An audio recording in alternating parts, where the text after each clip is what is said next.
अच्छा जी, we are going to discuss the last topic of the WH word. लिखता हुआ कोई नजर नहीं आएगा, वजी सीधे बैठेंगे बी एट द बोर्ड। मैंने आप लोगों को लास्ट टाइम क्लास के अंदर बताया था बेटे कि जिस जुमले के अंदर व्हाट मौजूद होता है उस जुमले में ऑब्जेक्ट नहीं होता। बिल्कुल इसी तरह आई टोल्ड यू पीपल कि जिस जुमले में हु मौजूद हो तो उसमें सब्जेक्ट मौजूद नहीं होता। तो मेरा बच्चा जब सब्जेक्ट होता है, वर्ब होती है हमारे पास और ऑब्जेक्ट मौजूद होता है किसी भी टेंस के अंदर, तो ऑब्जेक्ट को हम सब्जेक्ट की जगह रिप्लेस करते हैं, सब्जेक्ट को ऑब्जेक्ट की जगह रिप्लेस करते हैं। तो पिछली क्लास के अंदर वे डिस्कस कि जब जुमले में सब्जेक्ट नहीं होगा तो हम यहाँ पर उसको ऑब्जेक्टिव केस में कन्वर्ट नहीं करेंगे। यानी फॉर्मूले में जो बाय होता है यहाँ तक आकर फॉर्मूला हमारा मुकम्मल हो जाता है। और one thing I identified in the previous class वो ये था कि आप लोगों के कॉन्सेप्ट के मुताबिक कि सर जिस जुमले में हु मौजूद होता है उसको पैसिव में कन्वर्ट करते वक्त हम हु अप्लाई कर रहे होते हैं और आपके बकौल बाय हुम अप्लाई करते हैं। तो मैंने आपको क्या कहा था कि हु की जगह पे बाय हुम नहीं आता, सिर्फ होम लगाते हैं। ये जो बाय का वर्ड होता है ये फॉर्मूले का होता है विच इज इंप्लीमेंटेड। अब either you can use it at the beginning of the sentence, जुमले के शुरू में इस्तेमाल कर सकते हैं, या at the last of the sentence. अब यहाँ पर एक स्पेशल केस है, इसको जरा तवज्जो के साथ समझ लीजिएगा। कुछ बातें मैं आपको ऐसी बताऊंगा जो शायद पहली बार आप सुन भी रहे हैं। पहली बात क्लियर ये करेंगे कि जिस जुमले में वर्ड होता है उसके अंदर ऑब्जेक्ट मौजूद नहीं होता। ठीक है, क्यों नहीं होता? क्योंकि हम पूछते इसमें ऑब्जेक्ट के बारे में होते हैं। पहली बात तो ये क्लियर कर ले। ठीक है, अगर मैं आपसे पूछता हूँ कि what are you learning right now, इसका जवाब ये कहेंगे कि we are learning English right now. तो व्हाट आर यू लर्निंग के अंदर we are talking about object, हम पूछ ऑब्जेक्ट के बारे में। और आप जवाब क्या दोगे? We are learning English. तो इंग्लिश क्या बनेगा? जुमले को ऑब्जेक्ट बना रहा है। तो जिस जुमले में व्हाट होता है उसमें ऑब्जेक्ट मौजूद नहीं होता, क्योंकि हम पूछते हैं किसके बारे में? ऑब्जेक्ट के बारे में पूछ रहे हैं। ये बात पहली क्लियर हो गई। सेकंड पॉइंट, जब जुमले में ऑब्जेक्ट नहीं होगा बेटे, क्या नहीं होगा? ऑब्जेक्ट। तो इसको हम सब्जेक्टिव केस में कन्वर्ट भी नहीं करेंगे। बटन को प्रेस करें बेटे। आई एम रिपीटिंग, जब जुमले में ऑब्जेक्ट नहीं होगा तो we are not going to convert into subjective case, हम इसको सब्जेक्टिव केस में कन्वर्ट नहीं करेंगे। तो मेरा बच्चा जब यहाँ पे सब्जेक्टिव केस में इसको कन्वर्ट नहीं करेंगे तो वैसे बनाएंगे कैसे? क्योंकि पैसिव में तो ऑब्जेक्ट को सबसे पहले लेकर आते हैं, वो भी सब्जेक्टिव केस में, तो उसी को देखकर हेल्पिंग वर्ब लगाते हैं। तो जब सब्जेक्ट और हेल्पिंग वर्ब होगा तो आगे की बात चलेगी ना, आपकी third form by subject in objective case तो बनेगा नहीं, एक खाली होना चाहिए। लेकिन जब वर्ड वाले जुमले का पैसिव हम बनाते हैं, इसके पीछे लॉजिक क्या है? सवाल भी है, ऑथेंटिक क्वेश्चन है, और ऑथेंटिक साथ का जवाब भी होगा। मैंने सवाल क्या पूछा है कि when there will be a what in the sentence, तो there will be no object। जब जुमले में ऑब्जेक्ट नहीं होगा तो इसको सब्जेक्टिव केस में यहाँ ट्रांसफॉर्म नहीं करेंगे। तो जब नहीं करेंगे तो पैसिव बनेगा कैसे? तो ये सवाल है, सवाल भी मैंने पूछा आपसे, जवाब भी मैं आपको बताता हूँ। ठीक है, अब जो लेक्चर का इंपॉर्टेंट पॉइंट है उसके अंदर, और पूरे लेक्चर के अंदर तीसरा पॉइंट, दो पॉइंट मैंने आपको बताया, this is the third point we are about to discuss. जब हम वर्ड वाले जुमले का पैसिव बनाएंगे ना, जब हम वर्ड वाले जुमले का पैसिव बनाएंगे तो पैसिव के अंदर ये जो वर्ड आ रहा होगा ना, ये पता है किसकी जगह पर आ रहा होगा? ऑब्जेक्ट इन सब्जेक्टिव केस की जगह। यानी आज के लेक्चर का दो इंपॉर्टेंट पॉइंट है। पहला मैं आपको बता रहा हूं, whenever we are going to transform the passive of sentences starting with what, वो तमाम तर जुमले बेटे जिसके अंदर जुमला वर्ड से शुरू हो रहा होगा, if you are going to make passive, हम उसका पैसिव बनाएंगे तो ये वाला जो वर्ड होगा वो किसकी जगह पर आ रहा होगा? ऑब्जेक्ट इन सब्जेक्टिव केस की जगह पर। क्योंकि पैसिव में हम सबसे पहले ऑब्जेक्ट को यहाँ लिखते हैं, लेकिन कौन से केस में लिखते हैं? सब्जेक्टिव केस के अंदर। तो वर्ड वाले जुमले के अंदर जो वर्ड आ रहा होगा पैसिव के अंदर, ये किसकी जगह पर इंप्लीमेंट हो रहा होगा? ऑब्जेक्ट इन सब्जेक्टिव केस की जगह पर। अच्छा, फिर उसके बाद हम इस्तेमाल करते हैं हेल्पिंग वर्ब। जिस टेंस का जो पैसिव बनाएंगे वो हेल्पिंग वर्ब इस्तेमाल किया जा रहा होगा। तो हेल्पिंग वर्ब क्या इस्तेमाल करेंगे? ये दूसरा पॉइंट है। यानी वर्ड वाले जुमले का जब हम पैसिव बनाएंगे तो which helping verb should be implemented, वहां पर कौन सा हेल्पिंग वर्ब अप्लाई करेंगे, तो उसको याद कर लीजिएगा। वो हेल्पिंग वर्ब जो थर्ड पर्सन सिंगुलर सब्जेक्ट के साथ इस्तेमाल किया जाता है, वर्ड वाले जुमले के पैसिव में सारे वही हेल्पिंग वर्ब आएंगे। ये मुश्किल है लेकिन इतना नहीं है। मुश्किल क्यों लग रहा है? क्योंकि इतना डिटेल सवाल खोल खाल के समझाना, ये पहली बार पढ़ने तो आपको परेशानी होगी। अभी मैं वर्ड के जुमले लिखूंगा, फिर वो जो आप लोग की इंग्लिश चलेगी अलमान वाला भी, तो उसको सही करने के लिए मैं आपको रेक्टिफाई करने के लिए बात बता।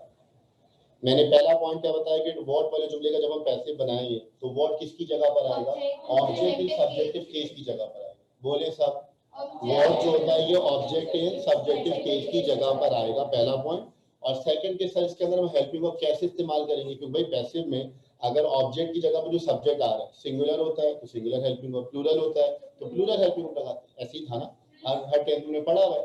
तो व्हाट वाले जुमले में हम कौन सा हेल्पिंग वर्ब इस्तेमाल करेंगे, तो वो हेल्पिंग वर्ब जो थर्ड पर्सन सिंगुलर के साथ इस्तेमाल होता है। किसके साथ इस्तेमाल होता है? चलिए मैं क्लियर कर दे रहा हूँ। कुछ बच्चों का मुंह कायम अली शाह की तरह बन रहा है, उनका मुंह मैं दस्तार गुल की तरह बना देता हूँ। देखिए यहाँ पे सब्जेक्ट हमारे पास होता है I, we, you, they, he, she, it. Active passive में पढ़ाया आप लोगों को। अब I, we, you, they, he, she, ये 3 पर्सन प्रोनाउन हो गए।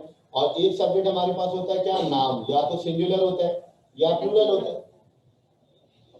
अब अगर पूछे आई क्या है तो आप कहते हैं फर्स्ट पर्सन प्रोनाउन होता है, वी क्या है ये भी फर्स्ट पर्सन प्रोनाउन, यू क्या होता है सेकंड पर्सन, हाँ दे, ही, शी ये थर्ड पर्सन होते हैं, आया ना? Yes sir. अब इसमें थर्ड पर्सन सिंगुलर कौन सा है? ही, शी, इट। और नाम में तो जाहिर सी बात है जो सिंगुलर होगा वही सिंगुलर है ना। तो बस जो थर्ड पर्सन सिंगुलर के साथ हेल्पिंग वर्ब इस्तेमाल होगा ना वो अप्लाई करेंगे। पर जुमला याद रखना है, अभी इतना परेशान नहीं है, मैं एग्जांपल में साबित करूंगा। 2 बातें मैंने बताई, कोई रिव्यू करवाएगा? हाथ उठा कर। पहला पॉइंट मैंने क्या बताया, दूसरा पॉइंट क्या बताया? 1 2 हाथ उठे। गलत ही बोलोगे ना, कोई मसला थोड़ी, हाथ तो उठाओ। अल्फाज आगे पीछे होंगे, बात तो वही कहोगे। क्या सर पैसिव में व्हाट लगेगा ऑब्जेक्ट की जगह, ऑब्जेक्ट इन सब्जेक्टिव केस की जगह। और दूसरी बात ये बताइए कि ही जो थर्ड पर्सन होगा, ही, शी, इट और नाउन अगर सिंगुलर होगा तो उनके साथ जो जो वर्ब बनते हैं वो लगेगा। समझ में आया? Yes sir. टूटे हुए दिल की दास्तान। सर वो थर्ड पर्सन होगा ना सर, उसके साथ करेंगे, पहले सर सिंगुलर भी होगा, ठीक है, गुड, शाबाश बेटा। मैंने आप लोगों को पॉइंट क्या बताया कि व्हाट वाले जुमले में पैसिव में जो व्हाट आएगा ये किसकी जगह पर आएगा, ऑब्जेक्ट की सब्जेक्टिव केस की जगह पर। और उस जुमले के पैसिव में हेल्पिंग वर्ब कौन सा इस्तेमाल करेंगे, वो हेल्पिंग वर्ब जो थर्ड पर्सन सिंगुलर के साथ इस्तेमाल करेंगे। मिसाल के तौर पर अगर जुमला हमारे पास पहला जुमला ये लिखा है कि what will you study after matric, तो जवाब आएगा सर पहले मैट्रिक कर ले। दूसरा सवाल, what has she presented to her father, रिश्ते की गहराई में मत डूबिएगा। तीसरा जुमला, what was he making there. अब आप इन सब जुमलों के अंदर पहले तो जो रूल है हमारे पास हम उस रूल को फॉलो कर लेते हैं। क्या भाई, सबसे पहले टेंस पहचानेंगे, टेंस पहचानने के बाद उसका हेल्पिंग वर्ब लिखेंगे और helping verb will be replaced by helping verb. ये अब ये बातें पुरानी हो चुकी, ठीक है, ये उन दिनों की बातें जब हम पागल फिरते थे। सेकंड पॉइंट क्या बताया कि जब हम पैसिव बना रहे होंगे वर्ड के जुमले को, तो वर्ड यहाँ पर किसकी जगह पर आ रहा होगा, ऑब्जेक्टिव सब्जेक्टिव केस की जगह पर आएगा। मैं इसको थोड़ा सा नीचे करके लिखता हूँ ताकि मैं आपको ज्यादा बेहतर करके समझा। अब इन जुमलों में क्या क्या चीजें मौजूद है, कौन कौन सा टेंस है, एक एक करके पहचानते देखिए। WH1 what, say yes, yes helping verb, yes sir, you object, yes sir, सुनी नहीं, मैंने कहा you object, कहाँ you object, ये जुमले में व्हाट होता है उसका ऑब्जेक्ट नहीं होता, तो ये you क्या होगा, सब्जेक्ट है। फिर उसके बाद वर्ब में ऑब्जेक्ट नहीं है, आफ्टर मैट्रिक या एडिशनल वर्ब इसको हम आखिर में लिखते हैं, आपको मालूम है। फिर यहाँ पे WH word helping verb subject और ये वर्ब है, और ये टू हर फादर ये एडिशनल वर्ड है, that would be written on it last. फिर लिखा हुआ word WH word helping verb subject, verb की फोर्थ फॉर्म देयर क्या है, दैट इज एडिशनल वर्ड, ये भी आखिर में लिखा जाएगा। इसमें कोई कंफ्यूजन? पहला जुमला टेंस कौन सा, फ्यूचर इंडेफिनिट के पैसिव में क्या लगाते हैं, विल या शैल के साथ। फिर दूसरा जुमला जो कौन सा टेंस है, प्रेजेंट परफेक्ट में हेल्पिंग वर्ब क्या होते हैं, देन।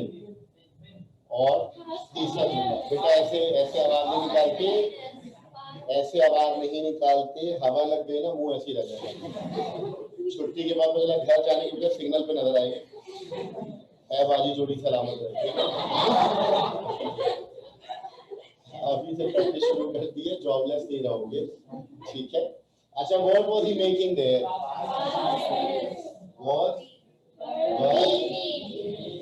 बसला। अब सिर्फ देखना है कि what am I making up, तवज्जो के साथ। फिर मैं चीज साबित करूंगा इसके अंदर, वो जो हैंस वाला वर्ड आता है वो आपको समझ में आएगा कि नहीं आएगा, फिर आप बताइएगा, ठीक है। अब मैंने जब इसका पैसिव बनाना है तो मैंने वॉट लिखा यहाँ पे मैंने लिखा वॉट, और यहाँ पर मैंने क्या लिखा वॉट, लेकिन ये किसकी जगह पर आ रहा है? ऑब्जेक्ट सब्जेक्टिव केस की जगह पर। इसमें किसी को कोई कंफ्यूजन है? तो मैंने लिखा ऑब्जेक्ट इन सब्जेक्टिव केस, फिर मैंने लिखा यहाँ पर ऑब्जेक्ट इन सब्जेक्टिव केस की जगह पर लिया है, ठीक है। उसके बाद अब इस्तेमाल करते हैं हेल्पिंग वर्ब, क्योंकि रूल आपको मालूम है, helping verb will be replace by helping verb. अब यहाँ पे कौन सा हेल्पिंग वर्ब आएगा? तो मैंने क्या कहा था, थर्ड पर्सन सिंगुलर के साथ जो हेल्पिंग वर्ब है। तो बताइए विल और शैल के अंदर कौन सा हेल्पिंग वर्ब है जो थर्ड पर्सन सिंगुलर के साथ है? यानी ही, शी और सिंगुलर नेम के साथ या इट के साथ ही शैल भी होता है, ही विल भी होगा, ही शैल भी और शी विल भी, इट विल भी, इट शैल भी तो नहीं होता। और कोई अगर नाम लेते हैं कि जॉन विल भी, जॉन शैल भी तो वर्ड अप्लाई नहीं करेंगे ना, तो यहाँ से इसको हटा देते हैं, बचा क्या? विल, ठीक है। अब इस जुमले में क्या लिखा हुआ है? हैज और हैव बीन।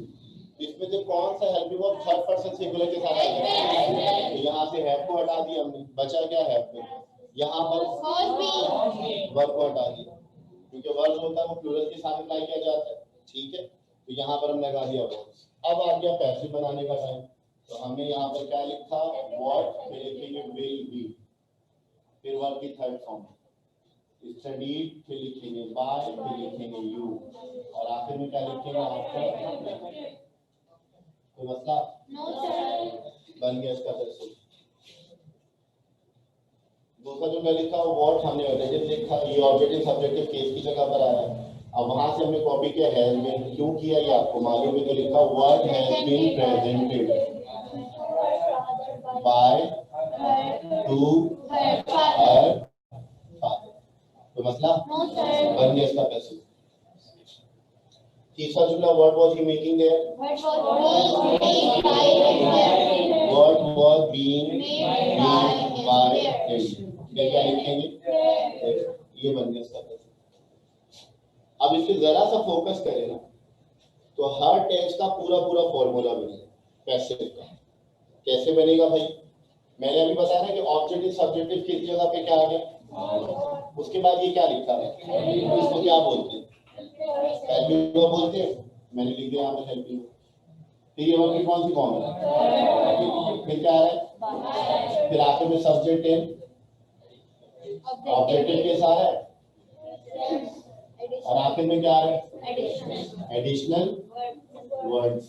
तो मसला, अब ये तो मैंने फॉर्मूले में कभी लिखवाया ही नहीं, ठीक है।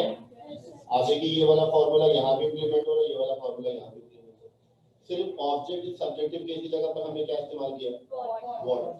बाकी हेल्पिंग वर्ब भी जो टेंस का पैसिव बना है उस टेंस का हेल्पिंग वर्ब यहाँ पर मौजूद है। तो आपने व्हाट वाले जुमले में दो बातें याद रखनी है। पहली बात तो क्या होगी, जिस जुमले में व्हाट होता है वहाँ ऑब्जेक्ट, तो ऑब्जेक्ट की जगह पर हम पैसिव में क्या अप्लाई करते हैं? व्हाट। तो ऑब्जेक्टिव सब्जेक्टिव की जगह। और हेल्पिंग वर्ब कौन सा लगाएंगे? वो हेल्पिंग वर्ब जो थर्ड पर्सन सिंगुलर के साथ इस्तेमाल किया जाता है। अब वो किस तरह होता है ये मैंने आपको एग्जांपल दी, ठीक है। अच्छा, एक और जुमला, sentence number 4, what did they inform, what did they inform. नहीं, मुझे पता आता है, thank you. What did they inform कौन सा टेंस है? इसके पैसिव में हेल्पिंग वर्ब ऐसे ही है, लेकिन जब हम वर्ड वाला पैसिव बनाएंगे तो इसमें तो कौन सा आना चाहिए? वर्ड को काट दिया हमने। अब इसका जब पैसिव बनाएंगे तो सबसे पहले मैंने लिखा वर्ड, लेकिन ये किसकी जगह पर आया? ऑब्जेक्टिव सब्जेक्टिव की इसकी जगह पर। Helping verb will be replaced by helping verb. What was informed bye them. बन गया इसका पैसे, कोई मसला? कॉपी कर इसको फटाफट विद इन नो टाइम, जल्दी से।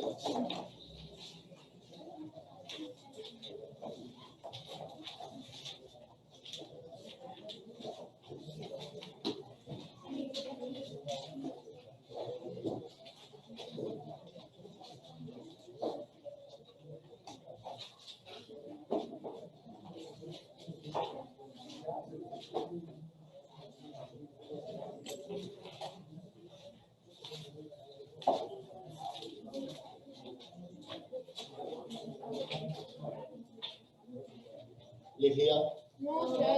जल्दी, I said silently.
Have you done?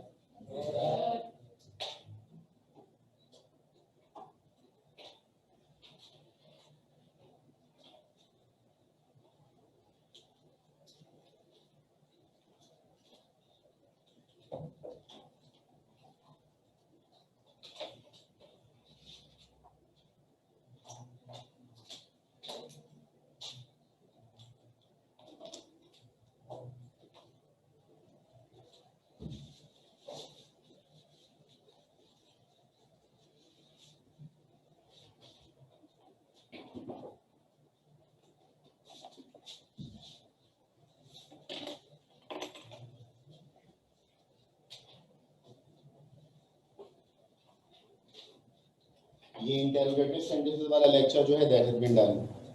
Interrogative में सिंपल होते हैं, उसके रूल क्या होते हैं, रियल होता है उसका रूल क्या होता है, that has been completely discussed in the classroom. और ये एक्टिव पैसिव का लास्ट टॉपिक है विच वी आर स्टार्टिंग। ठीक है, that is the last topic which we are about to discuss. ये हम डिस्कस करेंगे बेटे।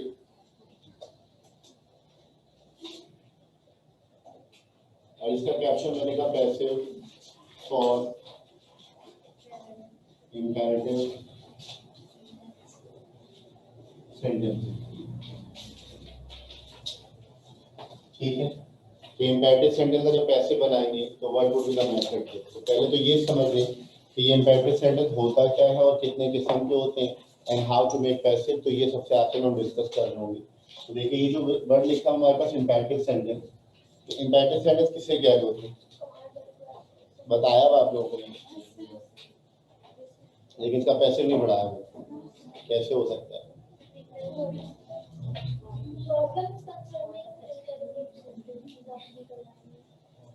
तो देखिए है कुछ इंटरोगेटिव से पहले देखिए,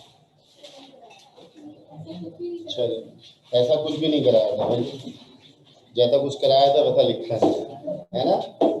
चलिए देखिए,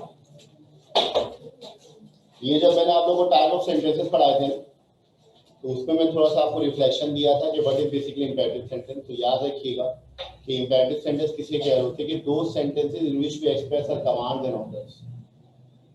वो तमाम तो जो भी जिसके अंदर हम ऑर्डर कर रहे होते हैं, हुक्म दे रहे होते हैं ना, उसको हम कहते हैं इंपेरेटिव सेंटेंस। उर्दू में हुक्मिया जुमले, इंग्लिश में कहते हैं इंपेरेटिव सेंटेंस, उर्दू में कहलाता है हुक्मिया जुमले। ठीक है, अच्छा इसकी इंटेंसिटी बहुत बड़ी होती है। I am not going to talk about each and every aspect here right now, लेकिन याद रखिएगा इंपेरेटिव सेंटेंस बेसिकली दो किस्म के होते हैं। एक मैंने आपको लिखवाया था ऑर्डर और दूसरा मैंने आपको लिखवाया था रिक्वेस्ट। ठीक है, there are two types of imperative sentences in English. English के अंदर इंपेरेटिव सेंटेंस दो किस्म के होते हैं, एक हमारे पास कहलाता है ऑर्डर और दूसरा हमारे पास क्या कहलाता है, रिक्वेस्ट कहला रहा होता है। अच्छा ऑर्डर और रिक्वेस्ट में क्या फर्क होता है, याद रखिएगा जब भी किसी ऑर्डर वाले के जुमले में शुरू या आखिर में अगर प्लीज का वर्ड लगा दिया जाए तो it turns itself into request. ये मैंने आपको समझाया था। अच्छा मैं आगे इसको और लेकर चल रहा होता हूँ, लेकिन इससे पहले हमें क्या डिस्कस करना है जो मुझे लगता है कि that is the most important. आप इंपेरेटिव सेंटेंस की प्रॉपर्टीज को पहले समझिए, फिर मैं आपको इसकी टाइप को फर्दर एक्सप्लेन कर दूंगा। आप में से किसी बच्चे को मालूम है what is the property of imperative sentence, qualities क्या क्या होती है?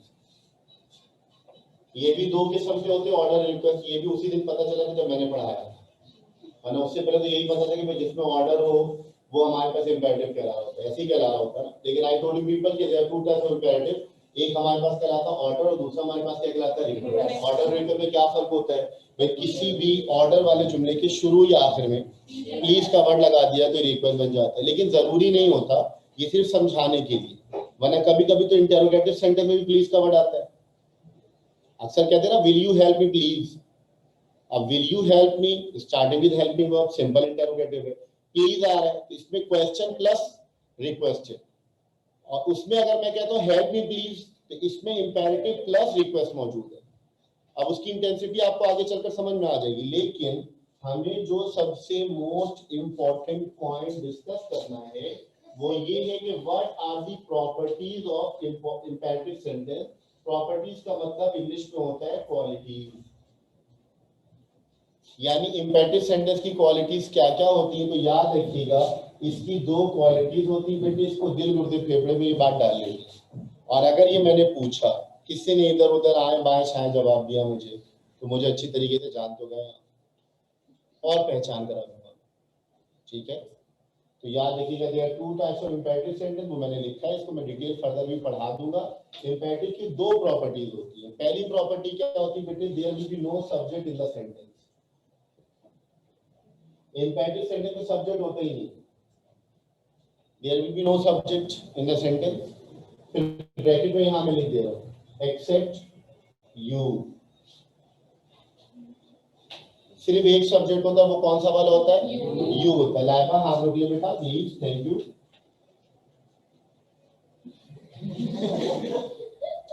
बोर्ड दे देना उतार के, घर ले जाना, नोट के लिखना इसके ऊपर। इधर लिखवा रहा हूं, यूं देख लिया से, यूं चल रहा है।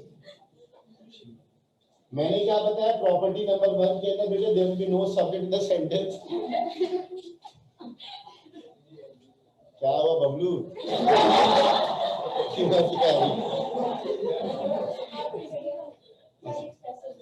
अच्छा थैंक यू, आज ही किताब डाल दूंगा मैं इसको। प्रॉपर्टी नंबर 1 मैंने क्या बताया बेटे कि there will be no subject, जुमले के अंदर कोई सब्जेक्ट नहीं होता सिवाय यू के, और इसकी भी प्रॉपर्टी क्या होती है, इसको जुमले में लिखा नहीं जाता बेटे, it is just only understood. इस बात को समझने बहुत सारे बच्चे पहली बार ये पॉइंट पढ़ रहे हैं, तकरीबन चीजें पहली बार पढ़, गवर्नमेंट स्कूल से 9 पढ़ के आए हैं, अचानक से भी ज्यादा फीस दी तो ज्यादा पढ़ने को मिल गया, वरना तो हमारी इंग्लिश वही थी ना, करने आवे ना आवे पर मम्मी को, ठीक है। तो मैंने आप लोगों को पहली प्रॉपर्टी क्या बताई बेटे, बुरहान बताएगा, बुरहान बेटा बताना आगे।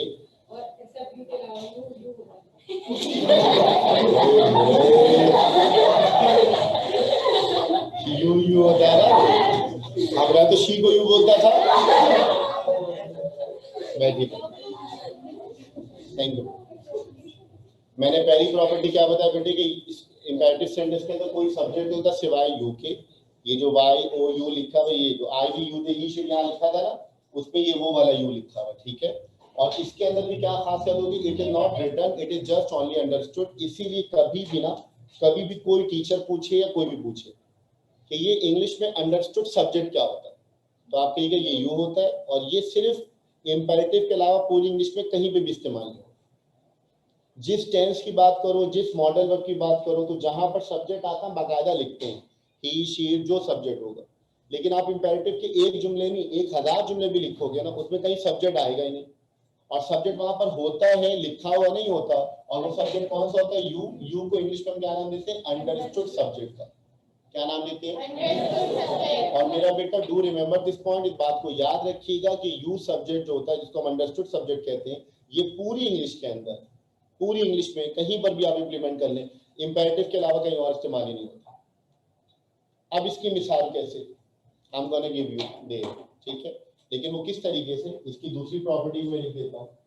दूसरी बात क्या होती है इसके अंदर कि इस जुमले के अंदर कोई टेंस नहीं होता, मिलाकर पढ़े तो टेंसलेस, हैविंग नो टेंस। हाँ, इस जुमले को जब बोलते हैं तो इससे पहले वाला पार्ट या इसके बाद वाला पार्ट टेंस को इंडिकेट करता है। इस पर्टिकुलर इंपेरेटिव में कोई टेंस नहीं होता, you can not recognise it. अच्छा, रिकॉग्नाइज कैसे करेंगे, जब होगा तो करेंगे, टेंस होते ही। दो चीजें इंपेरेटिव में नहीं होती, क्या क्या नहीं होती, it is not, it is only, और इसको दूसरे लफ्ज में क्या नाम देते हैं, अंडरस्टूड सब्जेक्ट। क्या नाम देते हैं, और ये सिवाय इंटेरोगेटिव के कहीं और इस्तेमाल